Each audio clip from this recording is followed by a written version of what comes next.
I've said before in videos on this channel before that anime as a medium over the last 2 decades or so has become very heavy on genre tropes, cliches, and formula in the interest of pandering to a particular demographic or audience. Particularly, it's young men looking for an escapist fantasy to get away from the overwhelming societal pressure of modern Japanese culture.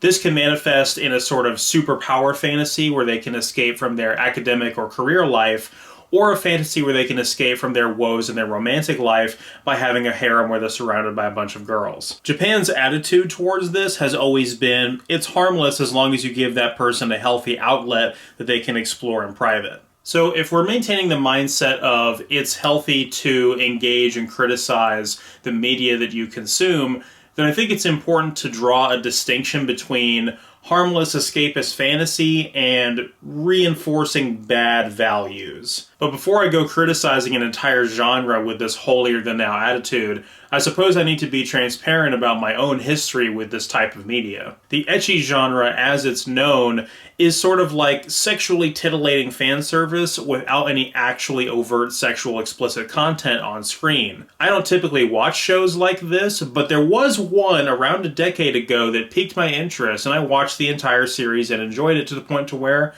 I own it on Blu-ray. I remember hearing about it from some other anime-related YouTube channels I was watching back in the day, and people were saying that it is better than its contemporaries in the genre, and I watched maybe the first episode of it, but then when I was going through a pretty rough breakup with my first long-term relationship, I decided, what the hell, I'll go back and watch the whole thing and get some vicarious satisfaction out of it. The series was called Freezing, the creation of Lim Dal-young and Kwang Hyun Kim, two Korean manhwa authors. The series was serialized as a manga for Japanese audiences in 2007 and was later given the anime adaptation in 2011 by Studio ACGT, who is famous for the worst card game anime you've ever seen. And the series was directed by Takashi Watanabe, famous for Slayers, Ikitosen, and the remake of Fist of the North Star. I wanted to do a video on this series purely so I could, for one, kind of play devil's advocate with the ecchi genre and talk about my own enjoyment that I did derive from this series,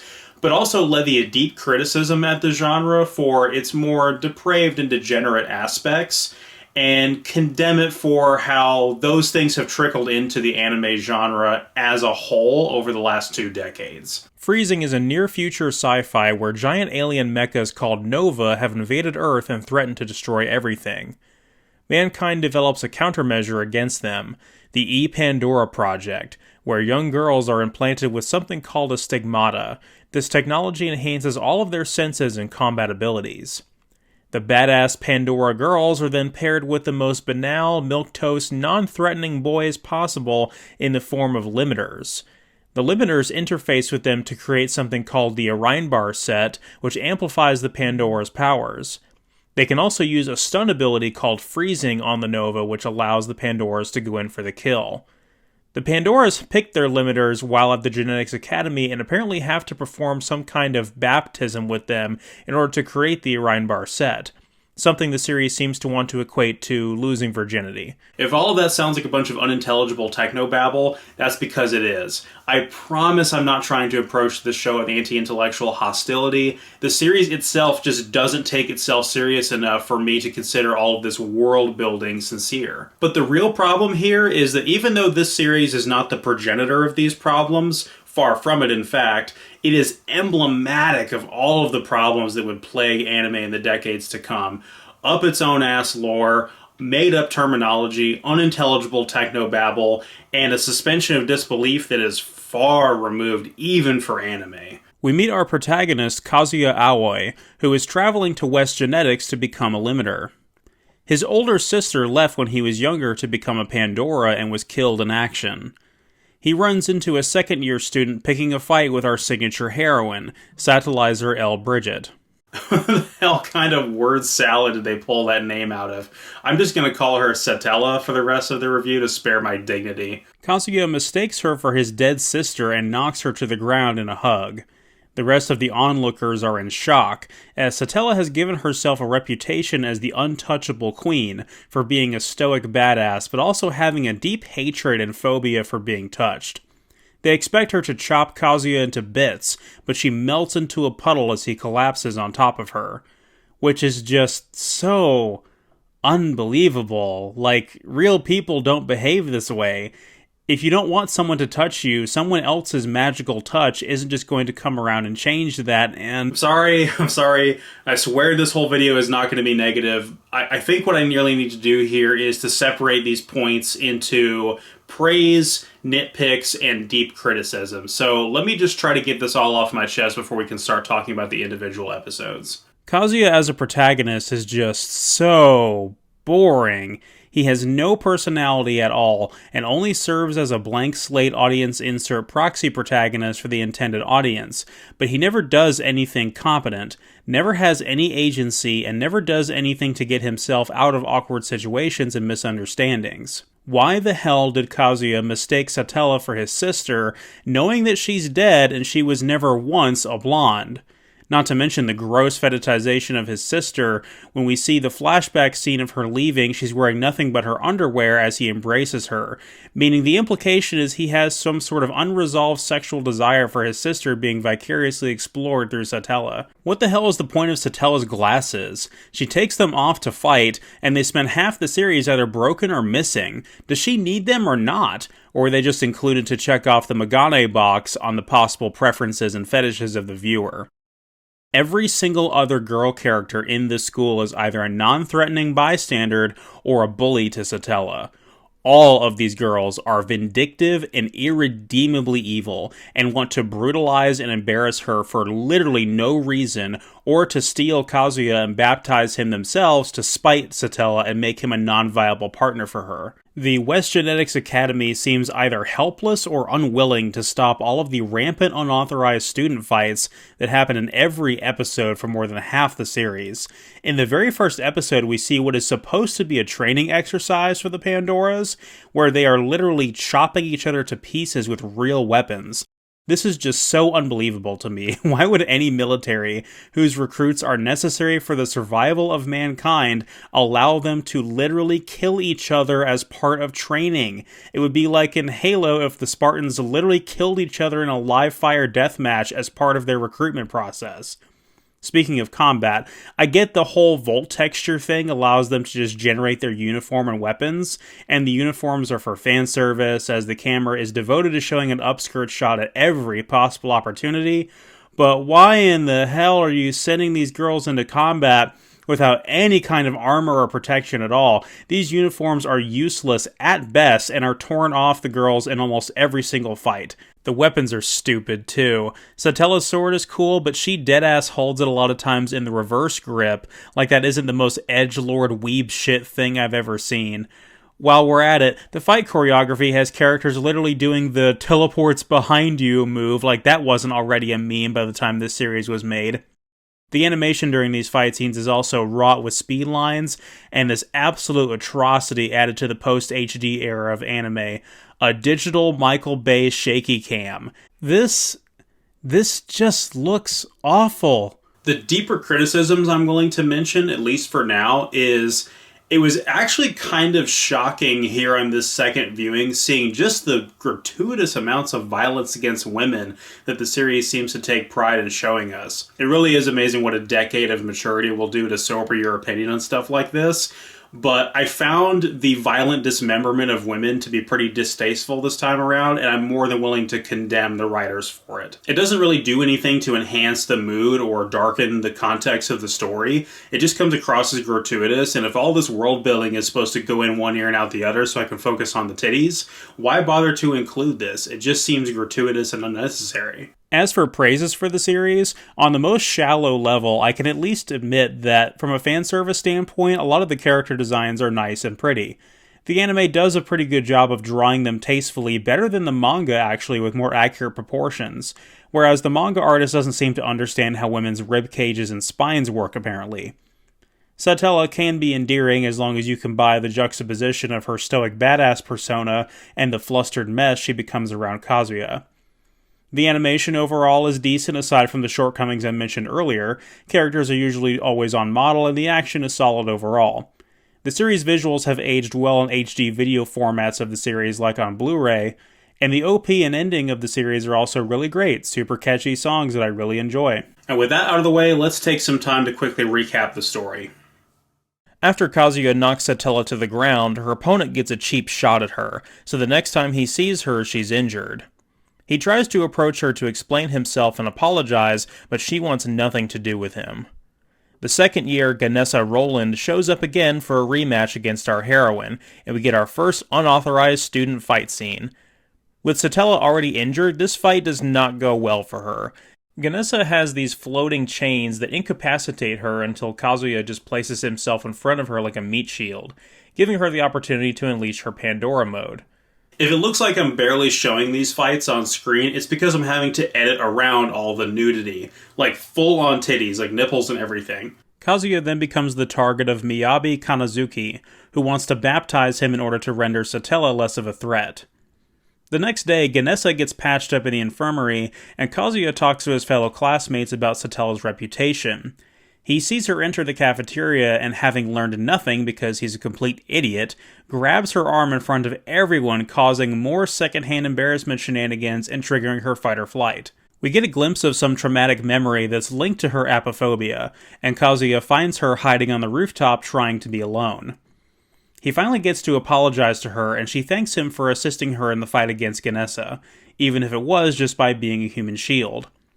She tells him about how she hates being touched and refuses to allow anyone to do it. Their moment is cut short by the interruption of Miyabi. She has a whole harem of limiters under her belt, so this fight is hardly fair as they get to use their powers to gang up on their opponent. They beat up on Satella and start to publicly degrade her until Kazuya becomes so enraged he's able to cast a freezing without a Pandora linked to him. This allows Satella to easily turn the tide of Miyabi and defeat her nearly effortlessly. Apparently, Satella pushing back against these bullies just ends up getting her in trouble, which is stupid, as she spends a week in detention. Upon getting out, she runs into Ingrid Bernstein, a third year who lost some of her comrades in a battle with a Nova. Kazuya decides it would be a great idea to go visit Satella at her dorm room, and so, of course, shenanigans ensue with more nudity, and she promptly tells him to leave. Satella, for some reason, decides to pick a fight with Ingrid that evening. It's not exactly well explained, but I guess they have some sort of long-standing rivalry. Ingrid feels a certain responsibility to punish and discipline the first-year students. She believes their recklessness and incompetence cost the lives of the members of her platoon. Kazuya insists that if Satella give him the baptism, they can make their contract and he can support her properly in combat. But she refuses, saying it's far too personal and invasive for her to be comfortable doing with anyone. Ingrid tries to go all out with her Pandora mode, but Kazuya casts a freezing on her and she finally calms down and calls it a draw. In episode 5, we're introduced to a transfer student named Rana Lynchen. She comes from some fictional nomadic tribalistic culture set in Tibet, which is weird that the show chooses that to be something to fetishize. She says she's looking for her soulmate, which means that the purpose of her in the series is for harem-like tug-of-war shenanigans to give Kazuya another option or someone to cockblock him and Satella. It's profoundly irritating if I'm being honest, and I think the series would have been better without it. I can't say I mind having another girl that's not a sadistic bully who wants to pick on Satella for no reason, though. Satella invites Kazuya to her room this time on purpose. She wants to discuss becoming partners even if she's still strongly against whatever the baptism entails. His classmates are concerned that if they don't have a proper pact, he's setting himself up just to get used. On the way to Satella's dorm, Kazuya gets stopped by 3 third-year students that Satella sliced to bits in the first episode: Audrey Duvall, Aika Takeuchi, and Triz McKenzie. More despicable bullies preying on Kazuya for no reason other than his ability to aid Satella. This is Rana Lynchen's opportunity to jump in and protect him, debuting her first fight. When Satella is told of what happened, she rushes to the infirmary to check on Kazuya's injuries. She ends up falling asleep at his bedside, which serves as a suitable substitute for him not making it to her dorm room. After Rana is properly enrolled at the academy, her and Ganessa have a quick sparring match where she wins pretty quickly. She fights with her fists and powered-up gloves. Seems like an incredibly impractical weapon for fighting the giant alien robots, but what else is new? Kazuya asks his classmates at lunch why they keep referring to Satella as the untouchable queen. They tell him a story about how she was forcefully transferred from East genetics for brutalizing a limiter that touched her, a guy interested in partnering with her. They try to make it sound like he should be afraid of her, and that she's this troublemaker where all these fights picked with her are justified. But what the series is presenting you with clearly does not agree with this. Kazuya has already seen her softer side and gained a bit of her affection by now. Trying to intimidate him into backing out from fear is just silly at this point. Rana has started to force her way between Kazuya and Satella. She makes it very clear she finds it inappropriate for the two of them to be considered partners when she won't perform the baptism for him. This is just so gross to say, because it's like the equivalent of someone saying in real life you don't have a valid relationship with someone unless you've had sex. Rana drags Satella to the simulation training room for a fight to settle it. Satella is initially at a huge disadvantage because of Rana's enhanced fists. She can't accurately gauge the range of her attacks. Rana admits to having to be pushed to her limits rather quickly than expected, though. This fight ends in a pretty brutal fashion. Rana allows herself to be stabbed through the shoulder just to get Satella close enough in range to land a hit so strong it should have shattered her ribs. But Satella still gets up to Rana's amazement. Kazuya rushes in and tells them to knock it off.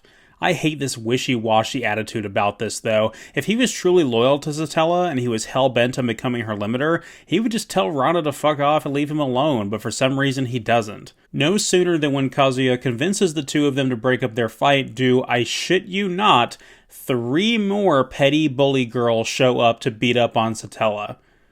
Rana offers to team up with her this time to even the odds. So Satella takes on Arnett, and Rana takes on Creo, another fist fighter. Arnett's abilities are a bunch of confusing afterimage bullshit with her scythe, and Satella is helpless to defend herself. She even goes so far as to cut open her throat while she's laying there helplessly on the ground. Why didn't I wait to play the lying in a heap drinking game for this anime?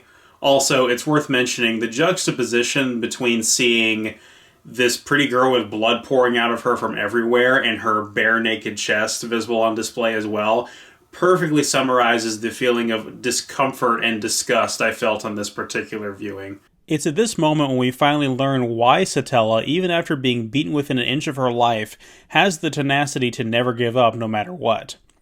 We get a flashback that finally explains her backstory. Her and her mother were essentially abandoned, and her mother was sick with a fatal illness. The rich aristocratic L. Bridget family took her in, but did not treat her kindly as an equal. The young son of the family, a year younger than her, would abuse, degrade, and humiliate her as they got older, and would even sexually assault her as well. She tried to tell her mother that this place was a living hell, but didn't want to take her mother away from this comfortable life she was able to afford so close to death. I at least appreciate that the older sister comes to Satella's defense for how she's being treated and calls out the younger brother for abusing her, even slapping him across the face. This backstory is overall pretty well done. It walks a fine line of being nearly too heavy-handed and gratuitous to be acceptable, but the scene is handled respectfully and more tastefully than most things in the series so far. If you haven't noticed by now, the fights in this series are starting to get really repetitive. They're still really nice to look at, but there's not much thematic tension, and they all follow the same formula. Satella gets beaten to a pulp where you feel like she's down for the count, she suddenly powers up and turns the table on her opponent, usually one-shotting them. Attia, the short stack, threatens to join in the other two girls and finish off our protagonist, when finally, some authority figure in the academy steps in and shuts it down. The troublemakers don't even heed Chiffon Fairchild's warning and try to continue fighting anyway right in front of her, so she's forced to knock out Arnett with a single punch. Unsurprisingly, this unassuming girl with Brock syndrome we've known since the first episode is actually one of the most powerful characters. In spite of how much time I dedicated to episode 7 in discussing actual plot relevance, episode 8 throws all of that out the window and we get an entire episode more or less dedicated to fan service. We do get properly introduced to Elizabeth Mabley, though. The series has spent several episodes setting her up as this major rival to Satella, as she's one of the most prestigious students at the academy. Only for her to drop the whole thing at the beginning of the episode, and tell all the other girls that have been bullying her to just let it go and leave her alone. I guess you could say I like Elizabeth more than a lot of the other characters in this series, mainly because she spends her one fight in this whole series as Satella's ally, and she's really pretty. The rest of the episode is this weird pageant thing to determine the class queen or whatever, and it's just some excuse to have some lighthearted fan service, which is fine, except for some of the absolutely ridiculous outfits they justify putting these girls in.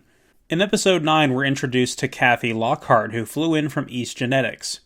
She's quite capable and has defeated several Nova in training simulations. She wants to meet Kazuya because she was one of the ones who inherited his sister's stigmata after she died. They have a nice conversation about how she wants to step down from being a Pandora to become a novelist. Kazuya finds out in a conversation later that Satella also has some of his sister's stigmata grafted onto her. Well then, what the fuck?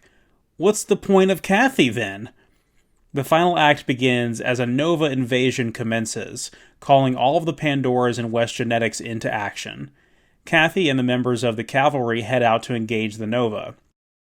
The Nova fight is actually pretty cool, and I'm getting a lot of vibes from the mecha, super robot, and kaiju genres of what they've done here. Shame more of the series wasn't about this.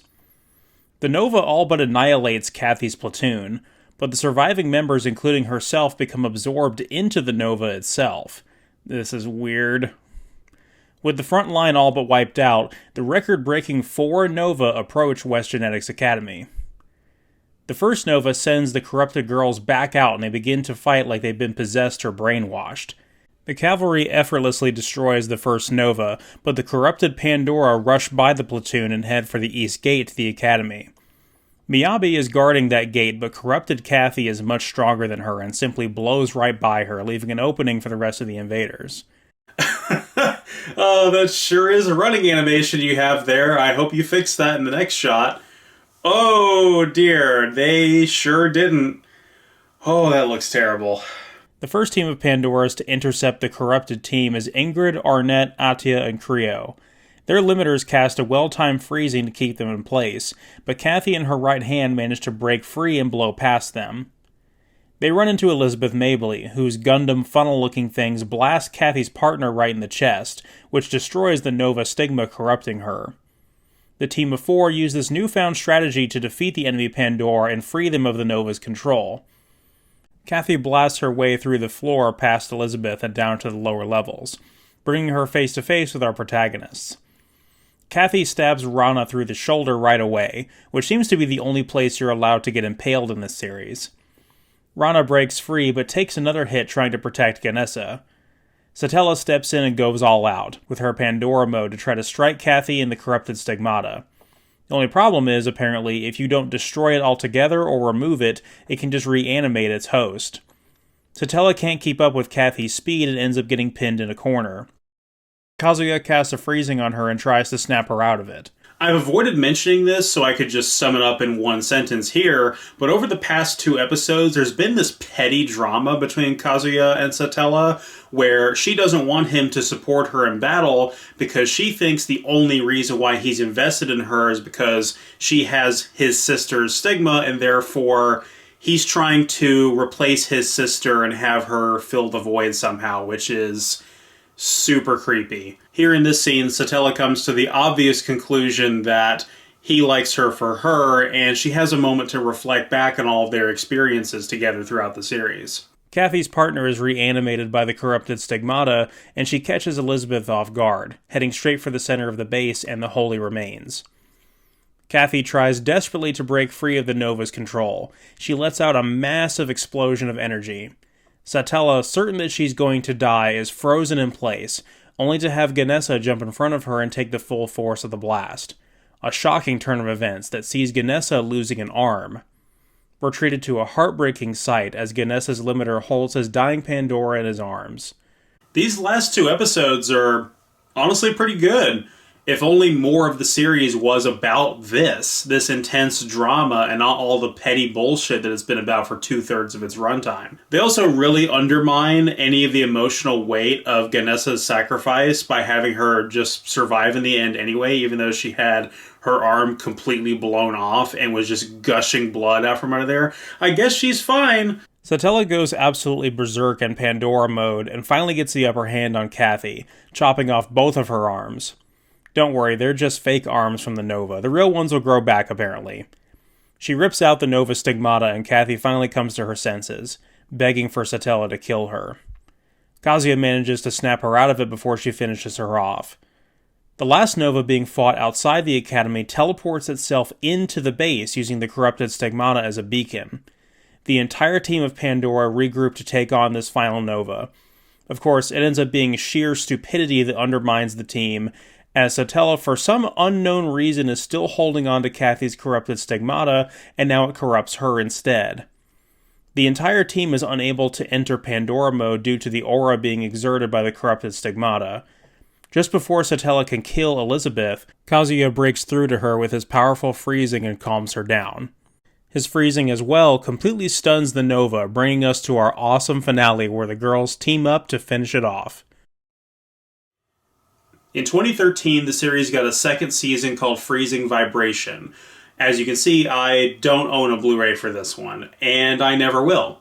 The series is mostly dull, retreading a lot of old ground with a lot of the will they, won't they bullshit, and not allowing Kazuya and Satella's relationship to actually develop off of the events of the previous season as they adapt another 4 arcs from the manga. If they actually allowed the character development from the first season to carry over into the second and had them actually fight more giant alien mecha robot things, it might have actually been decent. But this pales in comparison to the cardinal sin of this second series. Remember when we talked about Satella's abusive backstory from her adoptive family? Well, in the second season, we actually go to the L. Bridget family to gain some favor from her adoptive father. But instead of like a normal couple actually sleeping together in the same room, she goes and sleeps off by herself, and the stepbrother, her literal abuser and rapist, attempts to assault her again and succeeds.